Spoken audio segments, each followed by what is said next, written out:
Hey Yelpers, my name is Ken. I'm the owner of Karma Carpet Cleaning. I know you guys are getting inundated with requests from every company underneath the sun here in Los Angeles, so I just wanted to make a quick video and show you the best way to not get ripped off.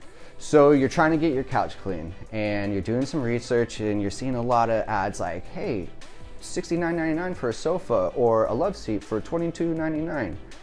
And you're thinking, wow, but mine is really dirty. How can they guarantee that price? Well, they can't. It's a scam. They have no idea how big your couch is. They don't know the material of your couch. They don't know if your couch has pets. They don't know if your couch has stains. They're giving flat rates. Just know these companies, when they get to your house, they're gonna charge the same exact cost that we charge at Karma Carpet Cleaning. Upholstery cleaning may seem easy, but to us carpet cleaners, it's one of the most difficult things that we do.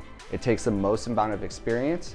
It also takes the most expensive chemicals and the most amount of elbow grease. Upholstery cleaning process is to first vacuum a sofa.